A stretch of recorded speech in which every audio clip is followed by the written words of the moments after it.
कोई एग्जांपल लेके बताऊं कि कुछ कोई एबी वाले क्वेश्चन ले लो।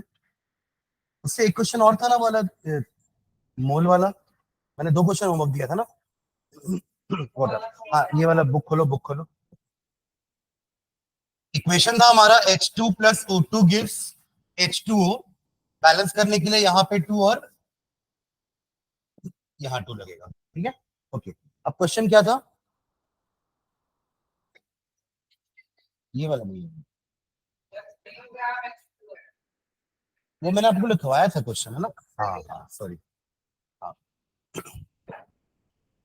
क्या था क्वेश्चन कि आपके पास, अच्छा इसका पूरा लिख लेते हैं। क्या होता है ये? 4 ग्राम, ये 32 ग्राम, तब जाके 36 ग्राम पानी आता है। ये तो स्टैंडर्ड है, ये तो फिक्स है। ठीक है। अब आपको मैंने क्या दिया था? आपको मैंने 3 ग्राम हाइड्रोजन दिया था और 29 ग्राम मैंने आपको ऑक्सीजन दिया था पानी बनाने के लिए। तो इसमें कोई लिमिटिंग रिएजेंट है क्या? पहला क्वेश्चन ये था, है कि नहीं, और है तो कौन सा है। फिर उसके बाद दूसरा क्वेश्चन था कितना पानी बनेगा, और तीसरा क्वेश्चन था कि जो रिएजेंट बच जाएगा वो कितना बचेगा। अगर एक लिमिटिंग है तो दूसरा एक्सेस होता है ना।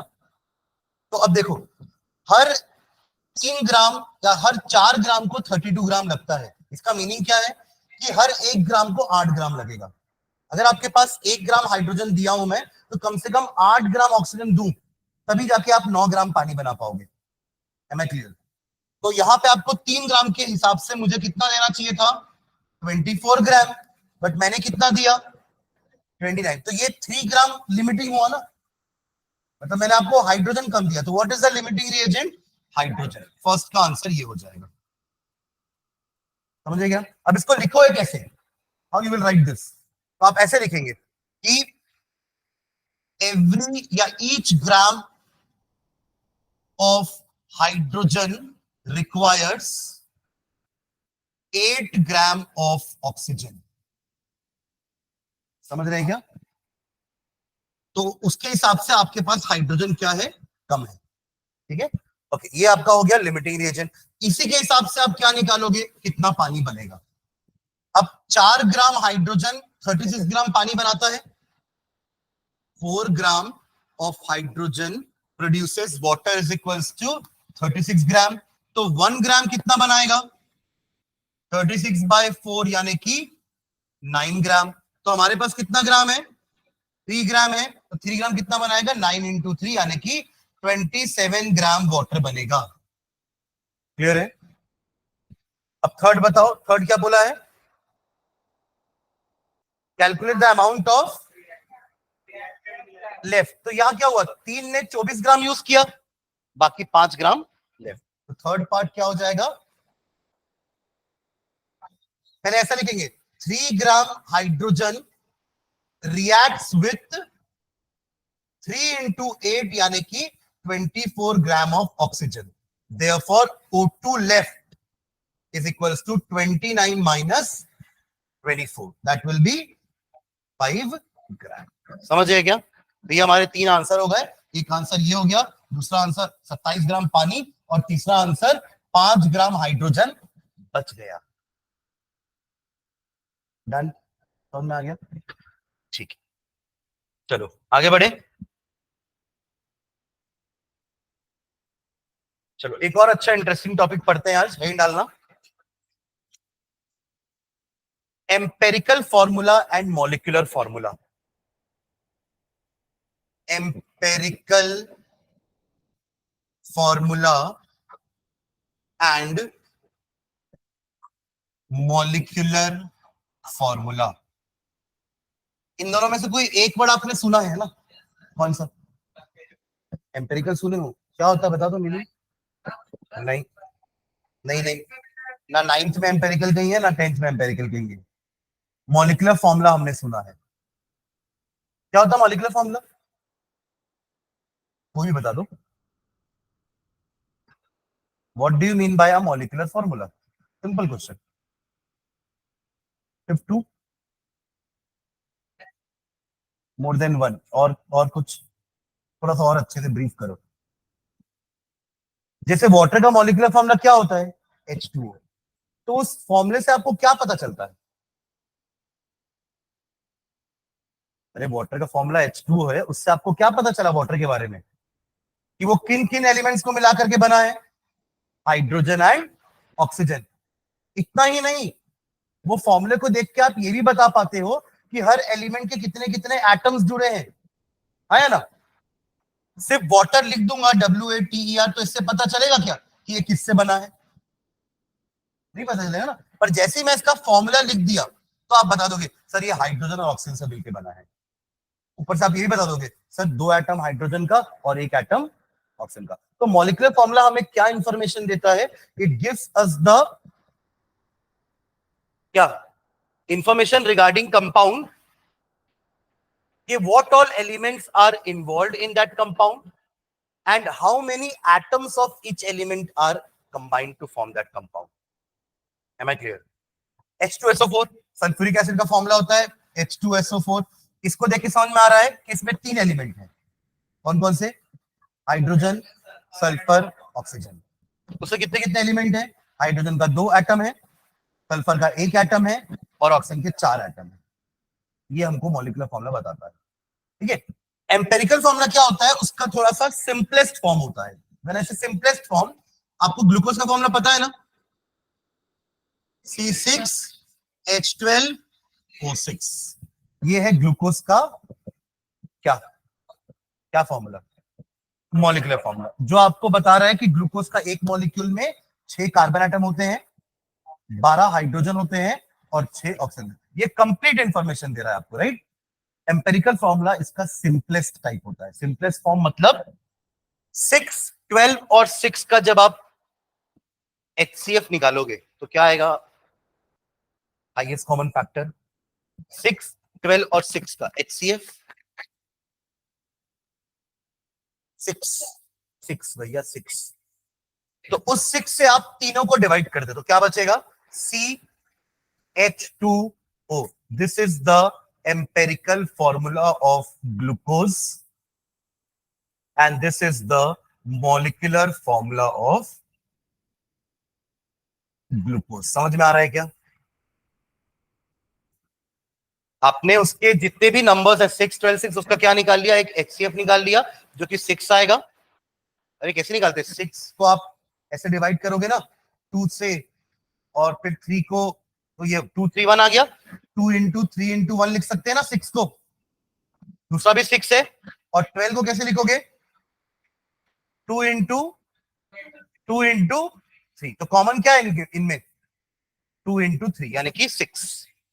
6 is the highest common factor. तो उसी 6 से हम तीनों को डिवाइड कर दिए तो क्या आया? CH2O। ये उसका मॉलिक्यूलर फॉर्मूला होता है, सॉरी एम्पेरिकल फॉर्मूला होता है। तो empirical formula is the simplest form of molecular formula. पर ऐसा हर बार नहीं होता ना। जैसे अब अगर मैं बोलूं कि वाटर का मॉलिक्यूलर फॉर्मूला ये है, correct? What is the empirical formula of water? Same होगा, क्योंकि ऐसा कोई नंबर मतलब 1 ही है ना। 2 और 1 का हाईएस्ट कॉमन फैक्टर क्या है?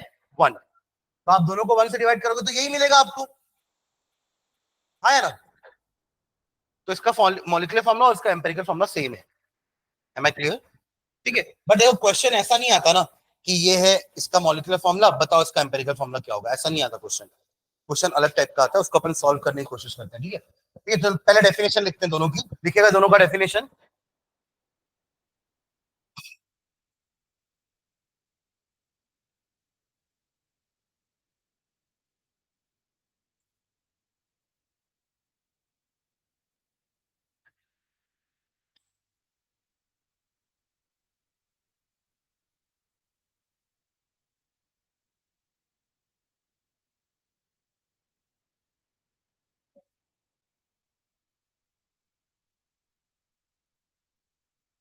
लिखिएगा the molecular formula of a compound. पहले मॉलिक्यूलर फॉर्मूला की डेफिनेशन लिख रहे हैं अपन, जो अपन को पता है क्या होता है molecular formula. The molecular formula of a compound is the chemical formula is the chemical formula. The molecular formula of a compound is the chemical formula which represents which represents which represents true formula of its molecule presents true formula of its molecules. True formula of its molecule. True formula of its molecule. Full stop. Expresses the it expresses the it expresses the actual number of atoms. It expresses the actual number of atoms of various elements. समझ के लिखना क्या लिख रहे हो. एक molecular formula से हमको पता चलता है ना कि उस कंपाउंड में उसमें क्या क्या एलिमेंट है और उसके एटम्स है. Actual number of atoms of various elements present in one molecule of the compound.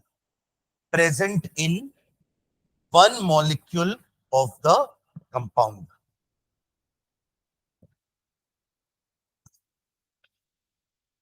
ठीक है. एग्जाम्पल लिखते हैं इसके. चलो लिखो नीचे example. Example molecular formula MF short form. Molecular formula of benzene. सुना था आपने बेंजीन 10th में क्या था भाई?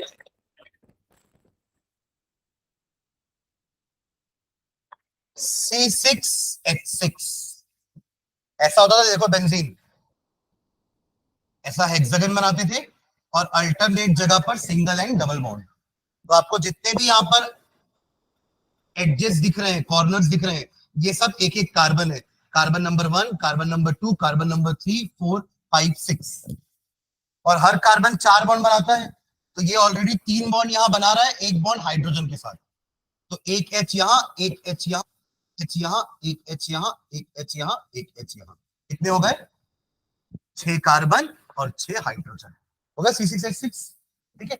एक और लिखना, molecular formula of hydrogen peroxide. Hydrogen peroxide एक और कंपाउंड है जो H और O मिलके बनाते हैं, H2O2. Molecular formula of glucose C6H12O6.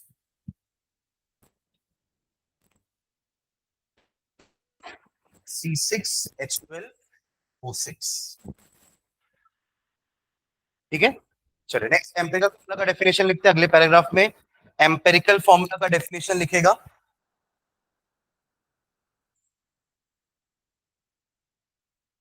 बोलो. Empirical formula of a compound is the chemical formula. यहां तक तो लिख लो जैसे वहां लिखे थे. Empirical formula of a compound is the chemical formula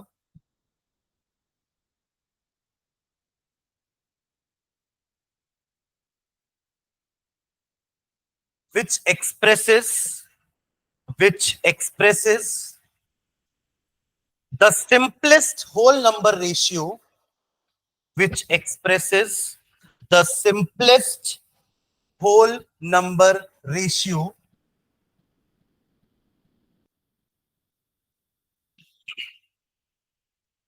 of the atoms of various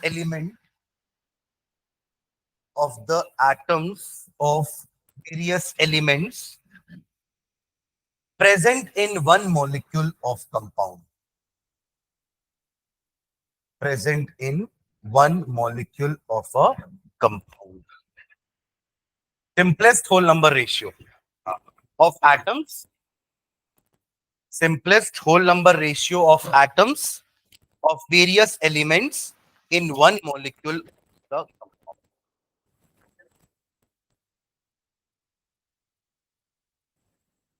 देखो आप जब किसी दो चीज का रेशियो निकालते हो तो आप उसको पूरा कट करते हो, फाइनली वो सिंपलेस्ट रेशियो बन जाता है. मतलब किसी का रेशियो अगर आप 2 और 4 है तो आप उसको 2:4 नहीं बोलते हो. क्या बोलते हो? 1:2. कट करते हो ना उसको. ये कहलाता है सिंपलेस्ट रेशियो. देखो अभी ये सारे होल नंबर्स हैं. 6 is a whole number, 2 is a whole number, 12 is also a whole number, but these whole numbers are not simplest. आप इसको और सिंपल फॉर्म में कन्वर्ट कर सकते हो. उसको CH लिख सकते हो दोनों को 6 से डिवाइड कर दिया, इसको HO लिख सकते हैं, दोनों को 2 से डिवाइड कर दिए, और इसको CH2O, तीनों को 6 से डिवाइड कर दिए। अब जो इनके नंबर ऑफ एटम्स का रेशियो है ना, वो सिंपलेस्ट होल नंबर रेशियो में आ गया। पहले क्या रेशियो था इसका? 6:6। इसका क्या था? 2:2। और इसका क्या था? 6:12:6। पर ये तीनों रेशियो सिंपल नहीं है, होल नंबर जरूर है बट सिंपलेस्ट होल नंबर नहीं है। अब ये हुए सिंपलेस्ट होल नंबर्स, समझ गए क्या? तो इसको एम्पिरिकल फॉर्मूला बोल रहे हैं उनका। तो एग्जांपल इसके लिए भी लिख लेते हैं, लिखना एग्जांपल में एम्पिरिकल फॉर्मूला ऑफ बेंजीन। अब CH को, अब ये लिख लो तीनों, बस ये वाला। अभी आपने ये लिखा था तीनों को, अब ये तीनों आ जाएंगे।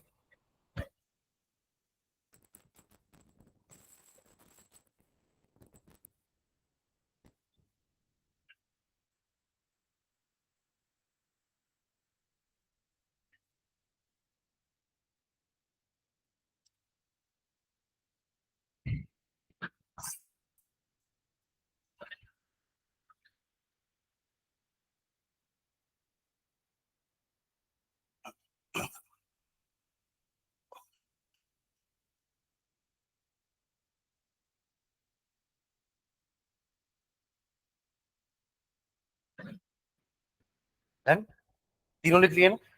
ठीक है, एक नीचे लिखना relationship between MF and EF, short form में बोल रहा हूं, molecular formula and empirical formula.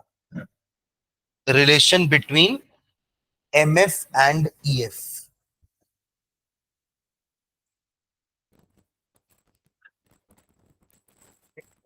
molecular formula is equals to molecular formula is equals to n into empirical formula।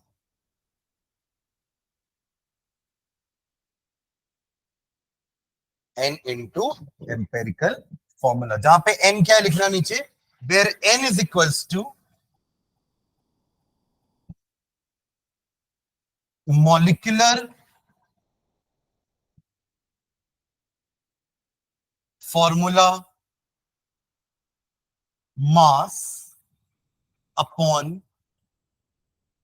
empirical formula mass। इसको अपन एक एग्जांपल से समझते हैं, ठीक है? आप लोगों को समझ में आ जाएगा क्या लिखा है। करें एग्जांपल से। चलो यहां देखना, पहले समझना, एक एग्जांपल समझा रहा हूं, ये दोनों रिलेशन आपको समझ में आ जाएगा, ठीक है? चलो ग्लूकोज को ही लेते हैं एग्जांपल के लिए, C6H12O6, ठीक है? इसका एम्पिरिकल फॉर्मूला क्या होता है? CH2O, कैसा कि आपने 6 से डिवाइड करके, राइट? अब अगर इसमें मैं 6 को वापस मल्टीप्लाई कर दूं तो ये आ जाएगा ना, पर ये 6 कहां से आया? वही तो n है हमारा, पर ये 6 आया कहां से? ऐसे डिवाइड करके। देखो इसका मोलर, इसका मास कितना हो जाएगा? देखो 12 into 6, correct, plus 12 into 1, correct, plus 6 into 16, सही है? सबके एटॉमिक मासेस ऐड करें ना अपन, तो कितना हो जाएगा ये? 72 प्लस 12 प्लस 96, ये हो जाएगा आपका 84 प्लस 96, 180 ग्राम पर मोल, मोलर मास है इसका, ठीक है? इसका निकालते हैं मास, 12 प्लस 2 प्लस 16 कितना आएगा? 12 प्लस 2 14, 14 प्लस 16 30। तो n कैसे निकालोगे? मॉलिक्यूलर फॉर्मूला का मास कितना आया? 180। एम्पिरिकल फॉर्मूला का मास कितना आया? वैल्यू कितना आया? 6। 6 को इसमें मल्टीप्लाई कर दो, you will get back this. समझे क्या? वो n कहां से आया? क्लियर है? तो आप लिखोगे एग्जांपल, इसको लिख लो, याद रहेगा, एग्जांपल करके लिख लो। ग्लूकोज का एम्पिरिकल फॉर्मूला CH2 होता है, दोनों के अलग अलग मासेस निकाल लो और n का वैल्यू 6 निकाल लो, आप इसको मल्टीप्लाई कर दो, 6 into CH2O will get C6H12O6। Molecular formula आपको वापस मिल गया। n into empirical formula is equals to molecular formula.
अब देखते हैं इसमें क्वेश्चन कैसे आता है। ऐसा तो नहीं बोलेगा कि H2O2 है, बताओ इसका मोलर वो एम्पिरिकल फॉर्मूला क्या है, कोई भी निकाल देगा ना, 2 से डिवाइड कर देंगे। क्वेश्चन ऐसा नहीं आएगा। चलिए ठीक है, क्वेश्चन लिखते हैं। चलो देखो क्वेश्चन है, एन इनऑर्गेनिक सॉल्ट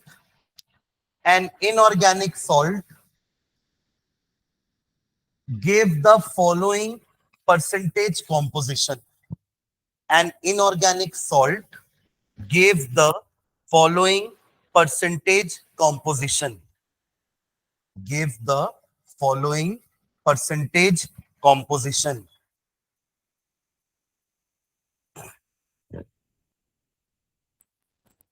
इनऑर्गेनिक का मतलब क्या होता है? ऑर्गेनिक मतलब कार्बन होता है ना, कार्बन एंड कंपाउंड को ऑर्गेनिक बोलते हैं। तो कार्बन के अलावा और कितने एलिमेंट हैं? बहुत सारे ना, 117 के आसपास है। उनकी केमिस्ट्री को इनऑर्गेनिक बोलते हैं। समझ गए क्या? तो ऑर्गेनिक एक तरफ कार्बन का अक्खा राज, और बचे हुए 117 का जो केमिस्ट्री कहलाती है उसको क्या बोलते हैं अपन? Inorganic compound. Am I clear? ठीक है, ओके। सोडियम है उसमें, Na is equals to 29.11%, sulphur is equals to 40.51%, and oxygen is equals to 30.38%. आपको कंपाउंड का नाम तक नहीं दिया इसने, है ना? क्या किए, एक व्हाइट कलर का सॉल्ट था, पाउडर था, वो मैंने आपको दे दिया। आपने उसकी स्टडी की तो आपको समझ में आया सर, सोडियम इसमें 29.11% है, सल्फर इसमें 40.51% है, और ओ इसमें 30.38% है। उसके दाने में तो ना उसका फॉर्मूला लिखा हुआ है। नमक खाते हैं ना अपन, उसमें लिखा रहता है कि NaCl, तो लिखा रहता, तो अपन लोग कैसे समझ आएगा फॉर्मूला क्या है? तो हाँ, नहीं नहीं, Na2SO4 नहीं है ये। हो सकता है, पर वो तो मॉलिक्यूलर फॉर्मूला, हमको तो एम्पिरिकल फॉर्मूला निकालना है। तो एक पीछे लिख लो, calculate the empirical formula. Calculate the empirical formula. Calculate the empirical formula. अब देखो उसके स्टेप्स कैसे, अपन कैसे करेंगे। हमको क्वेश्चन इस टाइप का ही दिया रहेगा, या तो परसेंटेज में दिया रहेगा या तो मासेस दिए रहेंगे, तीनों के। अब अगर परसेंटेज में दिया है तो पहले ही एज्यूम कर लो कि मेरे पास इस सॉल्ट का 100 ग्राम है। इससे थोड़ा कैलकुलेशन इजी हो जाता है। लेकिन किसी भी 100 को आप अगर ले दो ना, परसेंटेज बहुत इजीली अपन निकाल सकते हैं। 100 का 1% 1 होता है, 100 का 10% 10 होता है, 100 का 29.11% 29.11 ग्राम होगा। तो इससे अपन ने सबको ग्राम में कन्वर्ट कर दिया। अब आपके पास सोडियम कितना है? 29.11 ग्राम। आपके पास सल्फर कितना है? 40.51 ग्राम। और आपके पास ऑक्सीजन कितना है? 30.38 ग्राम। ठीक है, अब इसको सॉल्व करते समय अपन एक टेबल बनाते हैं। वो टेबल में सबसे पहला कॉलम होता है एलिमेंट का, जो कि कौन कौन से हमारे पास? सोडियम, सल्फर एंड ऑक्सीजन, यही 3 एलिमेंट है। सेकेंड कॉलम बनाते हैं हम इसका मास का, जो अपन ने उसको कन्वर्ट कर दिया मास में। कितना हो जाएगा? 29.11, 40.51, 30.38। ये 2 कॉलम समझ में आ गया। तीसरा कॉलम होता है इनका मोलर मास। मोलर मास, जो कि फिक्स होता है। कितना होता है सोडियम का? 23 ग्राम। ओके, सल्फर का याद करना पड़ेगा पहले भी इसका, 32। एंड ऑक्सीजन का 16 ग्राम। यहां तक क्लियर है? नेक्स्ट स्टेप होता है नंबर ऑफ मोल्स।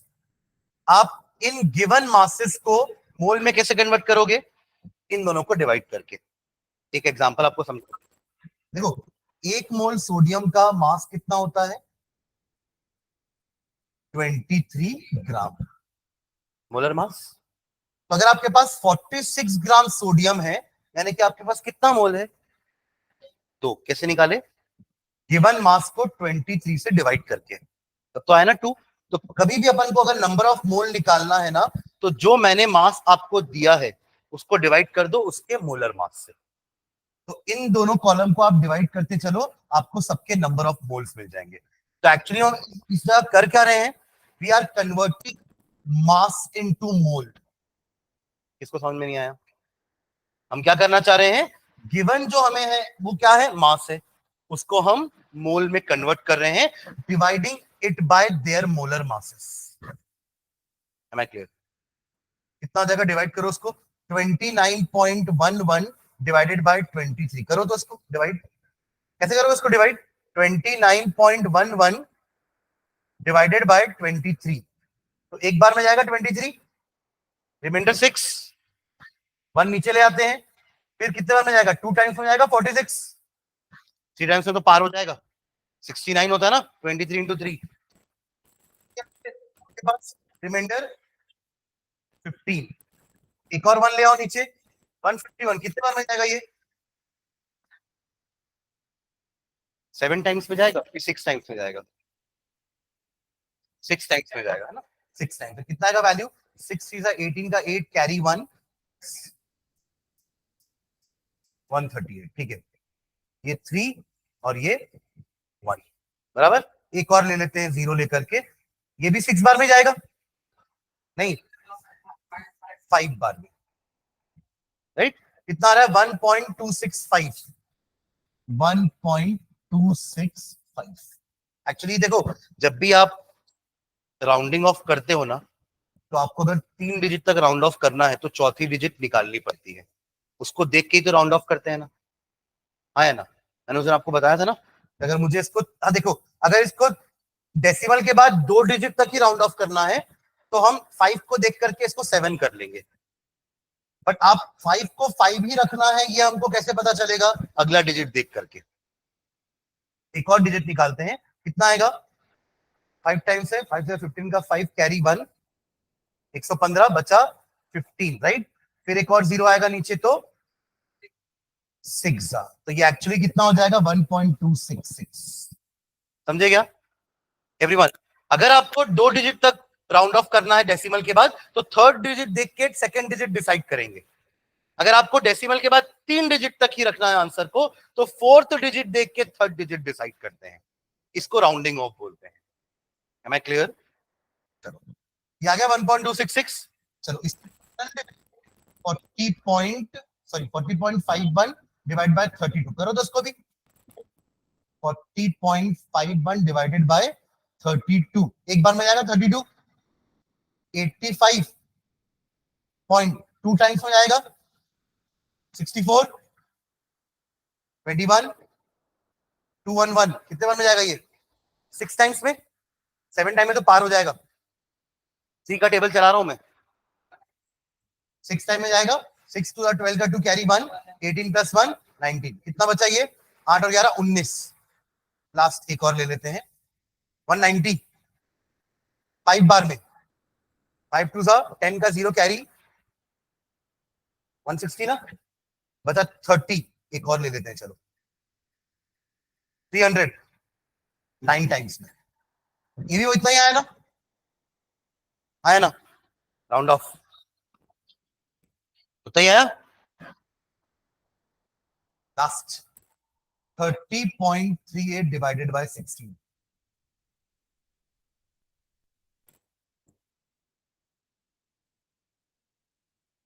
कर रहे हो क्या? 30.68 sorry 38 divided by 16 one time में 16 14 रिमाइंडर 143 144 होता तो चले जाता ना 9 टाइम्स में, बट 143 है तो 8 टाइम में जाएगा, 8 6 48 का 8 कैरी 4 128 रिमाइंडर यहां से 5 1 15 158 9 टाइम्स में है ना, 9 टाइम्स में 144 रिमाइंडर 14 140 128 बार में जाएगा नहीं, रिमाइंडर 12 लास्ट 120 128 से और कम कर दो 7 टाइम्स में तो 1.899 आएगा। ठीक है चेक करो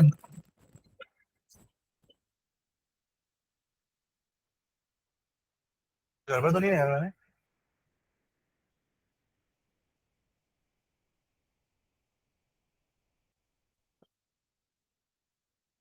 जी नहीं नहीं ऐसा नहीं आ गया इतना, ये हो गया हमने तीनों को बोल में कन्वर्ट कर दिया। This is our fourth column.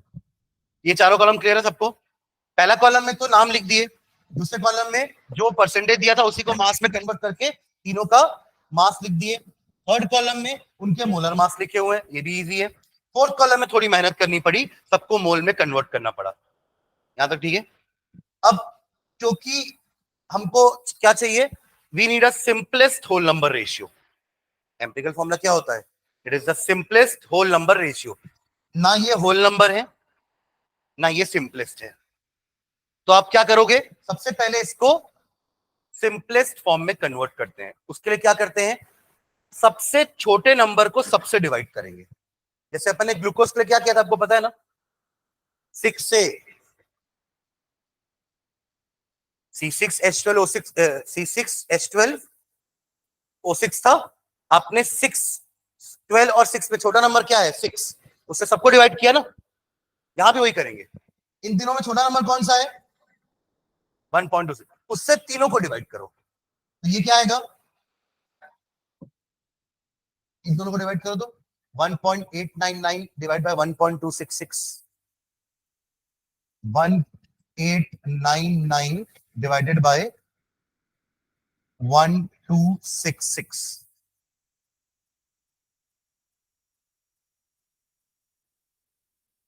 एक बार में जाएगा 1266 पॉइंट कैंसिल कर दे रहा हूं मैं, ठीक है, पॉइंट हटा दे रहा हूं 336 12 5 60 होता है, 5 टाइम्स में जाएगा, देखो 5 से 30 का 0 बचा यहाँ पे 3 33 का 3 बचा 3 एंड 63 पूरा कंप्लीट कैंसिल हो जा रहा है, तो क्या आया 1.5। इसके यहां पे क्या लिखोगे, अभी क्या निकाला हमने, ये होल नंबर है क्या तीनों, 1.5 is not a whole number, तो अभी इसमें क्या लिखोगे, इसको simplest ratio, simplest ratio. And last column, अगर देखो एक चीज और, ये दोनों तो होल नंबर है, ये नहीं आया ना, अगर इसी स्टेप में ये भी होल नंबर आता ना, हमारा क्वेश्चन यही खत्म हो जाता, बट क्योंकि वो होल नंबर नहीं आया तो लास्ट स्टेप करेंगे सिंपलेस्ट होल नंबर। कैसे कन्वर्ट करोगे तीनों को होल नंबर में, ये दोनों तो होल नंबर है बट ये नहीं है ना, इसका नियरेस्ट होल नंबर क्या होता है 2, बट ऐसा कोई नंबर नहीं है जिसको इंटू करो इसमें तो वो 2 आ जाए। 1.5 में कुछ इंटू करने से 2 आएगा क्या, 1 को इंटू करूंगा तो 1.5 ही आएगा, तो मिनिमम 2 तो इंटू करना ही पड़ेगा, उससे क्या हो जाएगा ये 3। अब इसके साथ करोगे तो इन दोनों का 9 साथ ही नहीं होगा क्या, तो वही 2 इन दोनों के साथ भी हम क्या करेंगे मल्टीप्लाई। क्लियर है? तो अब जो आपको लास्ट नंबर्स दिख रहे हैं यही, इसी नंबर्स को आप अपने एलिमेंट के सिंबल के राइट हैंड साइड बॉटम में लिख दो, that is your empirical formula. Simplest भी है और होल नंबर भी है, Na2H2O3 क्या पता कोई भी कंपाउंड हो सकता है। ये तो एम्पिरिकल फॉर्मूला है ना उसका, मॉलिक्यूलर फॉर्मूला में हो सकता है नंबर ज्यादा भी हो। स्टेप बाय स्टेप देखो, सबसे पहले हमने क्या किया, एलिमेंट का सिंबल लिखे, जो परसेंटेज गिवन था उसी को मास में कन्वर्ट कर दिया हमने, और फिर उसके मोलर मास से डिवाइड करके उसको नंबर ऑफ मोल्स में कन्वर्ट कर दिया। यहां तक तो आपको हर क्वेश्चन में करना ही है, इस स्टेप तक, सिंपलेस्ट रेशियो तक। अब अगर आपकी किस्मत अच्छी है, सारे रेशियोज जो आ रहे हैं वो होल नंबर्स में है, तो हमको लास्ट स्टेप नहीं करना पड़ेगा, वरना लास्ट स्टेप कोई टफ थोड़ी ना है। आप नंबर मल्टीप्लाई करो जिससे वो होल नंबर में कन्वर्ट हो जाए, तो 1 से मल्टीप्लाई करने का तो कोई मीनिंग नहीं है। 1.5 इंटू 1 तो 1.5 ही आएगा ना, तो फिर 2 से मल्टीप्लाई करके देखो, तो हाँ 2 से हो जा रहा है वो कन्वर्ट 3 पे, तो उसी चीज को बाकी दोनों में भी मल्टीप्लाई कर देंगे। क्लियर है?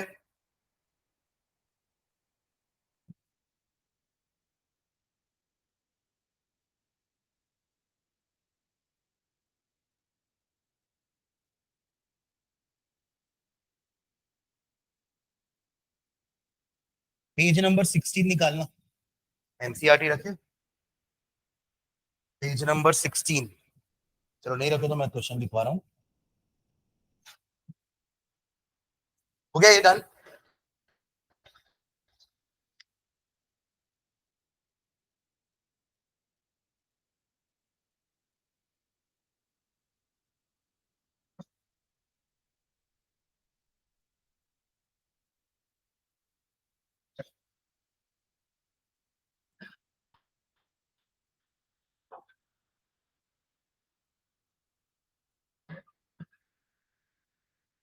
यहां थोड़ी मेहनत है बस, नंबर ऑफ मोल्स निकालने में, वो भी ज्यादा बड़ा बड़ा कैलकुलेशन नहीं आएगा। हाँ हाँ, नहीं दिया रहेगा तो कुछ हिंट देगा जिससे आप 100% कर सकते हो। जैसे एग्जांपल मैं आपको बताता हूं,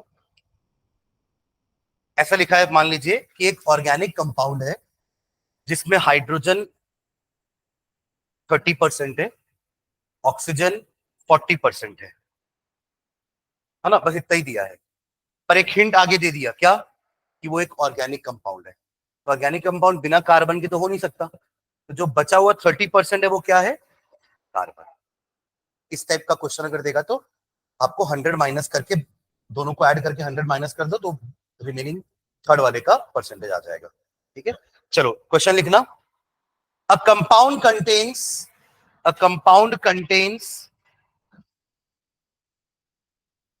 a compound contains 4.07 percentage hydrogen, 4.07 percentage hydrogen, comma 24.27% carbon,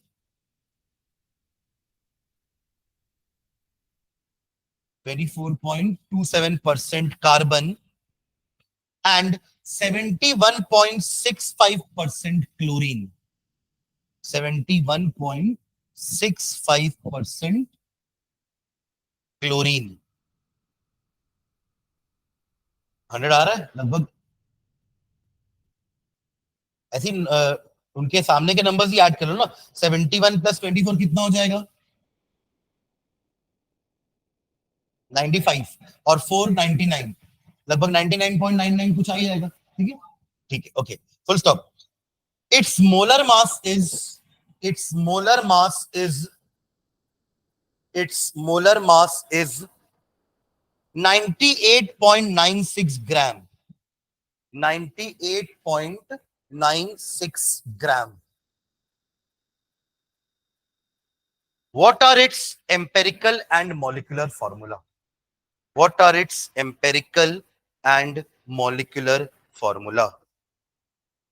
What are its empirical and molecular formula?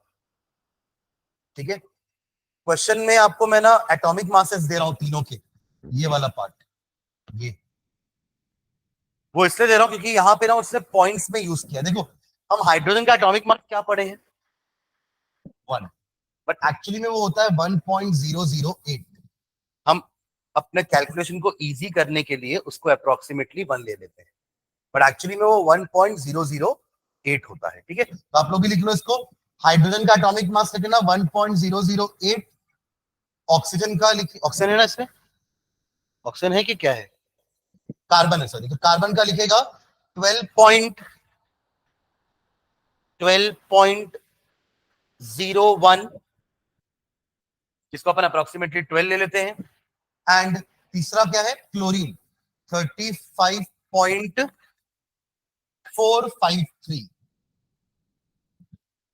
ठीक है, ये मासेस लेकर के सॉल्व करेंगे आप लोग। ठीक है, तो देखो इसमें दोनों चीजें निकालनी है, क्या क्या निकालना है, एम्पेरिकल फॉर्मूला भी निकालना है और मॉलिक्यूलर फॉर्मूला भी निकालना है।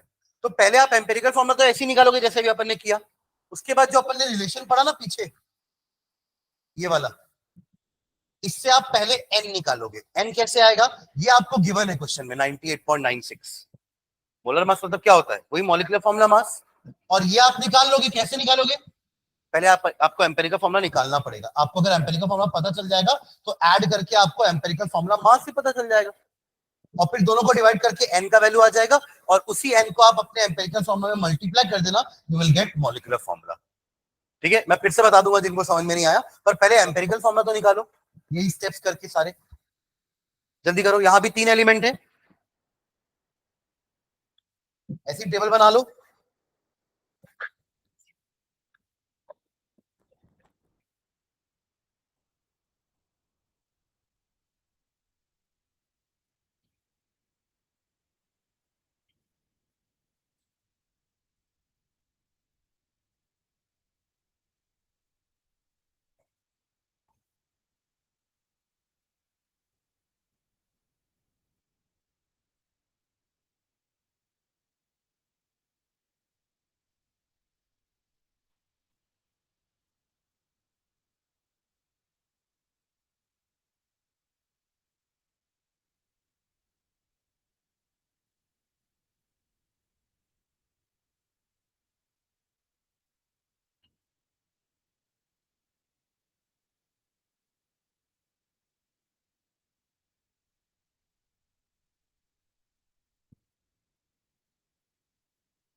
हम्म, ये कोई एकाध आया नो नंबर ऑफ मोल्स किसी का भी?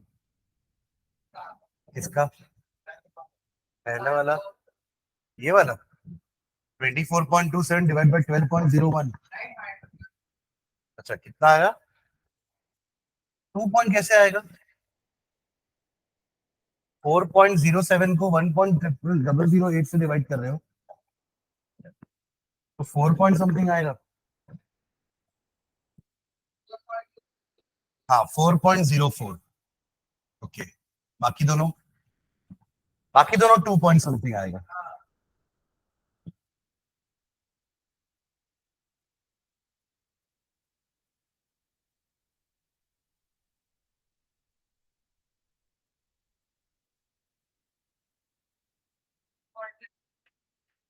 टू पॉइंट 2.02, और ये भी लगभग उतना ही आएगा।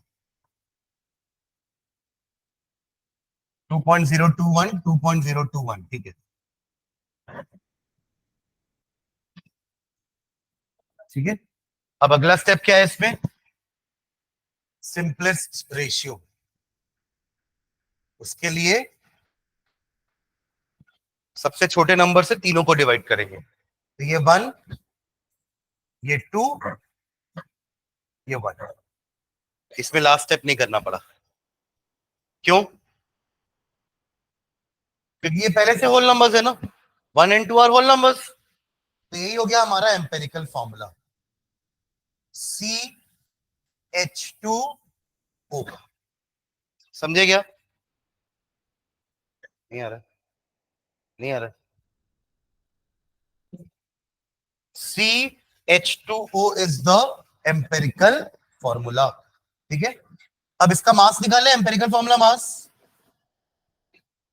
कितना? 14, सॉरी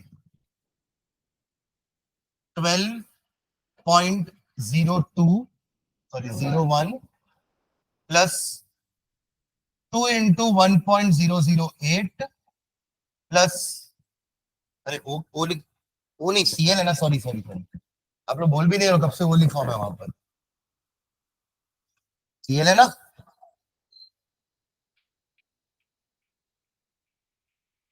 एंड 1 इंटू 35.453, कितना आ रहा है ऐड करके?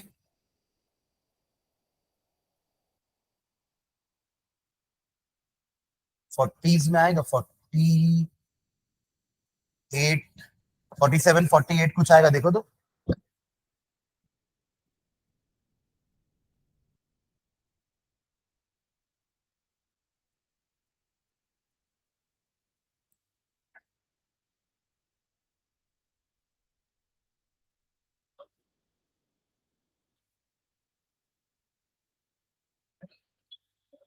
फोर्टी नाइन आ रहा है, 49 पॉइंट कितना?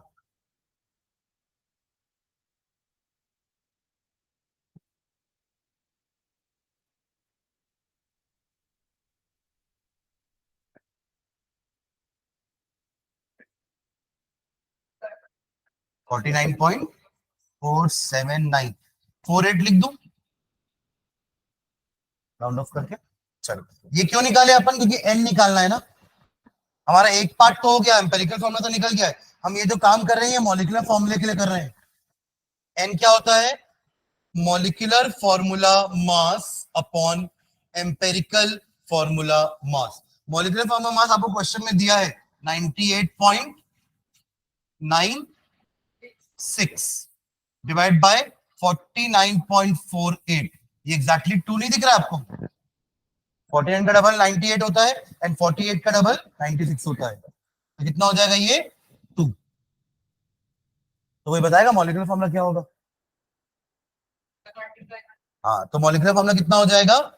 n into empirical formula, that will B C2H4Cl2। समझे क्या? तो क्वेश्चन ऐसे आते हैं। ठीक है, पहले से ही पका पकाया फॉर्मूला नहीं देगा आपको, तो आप तो ऐसे डिवाइड करके एम्पेरिकल फॉर्मूला निकाल दोगे ना। समझे क्या? हाँ, ठीक। इसके जैसा ना एक्सरसाइज में एक आध क्वेश्चन उसको ट्राई करना। एक्सरसाइज में क्वेश्चन नंबर 1.3, एक्सरसाइज में क्वेश्चन नंबर 1.3, मैं आपको एक काम करूंगा, एनसीईआरटी का ना आज पीडीएफ शेयर कर दूंगा, जिनके पास अभी बुक नहीं है ना, तो एनसीईआरटी का पीडीएफ शेयर करूंगा मैं आप लोग को, उस पीडीएफ में आपको ये क्वेश्चन मिल जाएगा ना। तो ये आपका 1.3 है, ये एम्पिरिकल फॉर्मूला से रिलेटेड ये क्वेश्चन, ठीक है, इसको ट्राई करना, ठीक है।